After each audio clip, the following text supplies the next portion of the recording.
Miigwech minon Anishinaabe, Bemande sewin, way oh, way oh, hey ah, hey ah, hey oh, hey.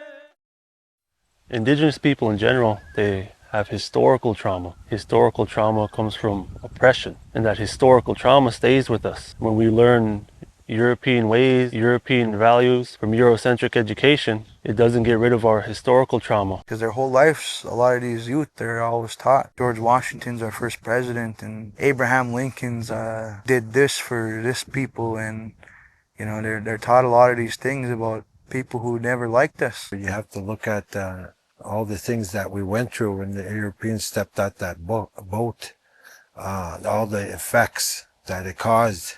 And a lot of our elderly people were scared to even teach our kids because they didn't want to lose them. For almost 100 years, our way of life was outlawed. If you got caught with a pipe, you'd probably go to prison. If you had a sweat lodge or any kind of lodge, they'd hunt you down and they'd take everything, they'd burn it, they'd put it in a pile and burn it, all your sacred objects. I think it had to go underground for so long that the apprehension about letting people know where ceremonies were or what was going on for fear of being arrested or punished or whatever it might be, I think that carried on over the years. Then it got to a point where it was so quiet where you were afraid to even ask about it because if you weren't invited, you felt like you weren't welcome, I'll say. So throughout my life, anytime I ever thought about it, I didn't know where to go or who to ask, and I was afraid that even if I did ask, I was going to be turned away. Some of them old people, they tell stories, they would tie them up and beat them. So they had this extreme punishment for our language, the boarding schools and the laws. So there's this intimidation that comes with our way of life sometimes. From the older generations, they don't really respect it all the time. They don't support it. They kind of frown on it, and that rubs off on the youth, on the children. They carry these negative thoughts about our way of life. So that colonization, it worked for a lot of our people.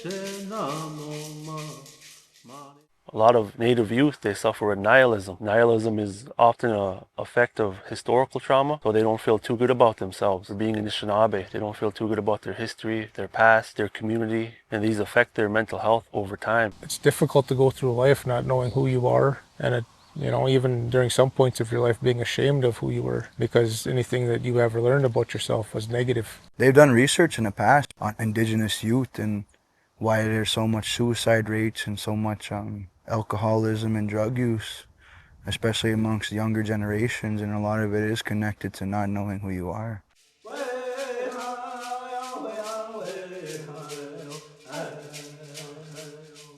One thing that can help us heal from historical trauma is learning about ourselves, learning about being Anishinaabe, speaking our language, building our lodges, gathering our medicines, being around these things, being around the drum, being around our relatives, our family. Learning about yourself, probably the most important tool to heal from the trauma of our past. I believe it's very important to teach our students about our root principles of these 7 teachings. When I was in school, we didn't have the opportunities that our kids have now to learn a strong traditional side of ourselves, and it gives them a sense of identity. Identity is a big thing for me because you see kids acting like gangsters and this and that.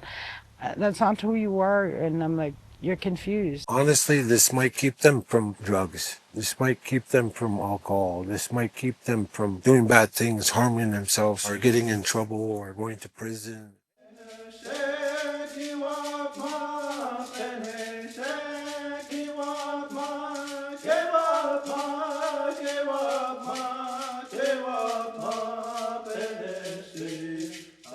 The Anishinaabe way, we teach hands-on. This old man, that's how he told me. He said a long time ago, that's how you learn. And he said he put up a teepee one time and he did it wrong. So that old man who was teaching him made him take it down and do it again. And he didn't touch the teepee, he didn't help him, he just made him do it. He just coached him. And eventually he got it right. But once he got it right, he knew it. So sometimes as Anishinaabe people, it's important to go back to the old way of learning. Maybe they don't remember every word, every story, every teaching. Maybe they're not able to pass a written test, a written exam on what we did. But when they get their hands on it again, they'll know. they'll remember. And that's the old way of our people.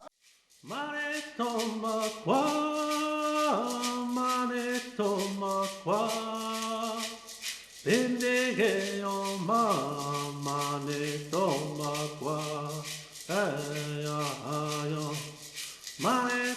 Macua.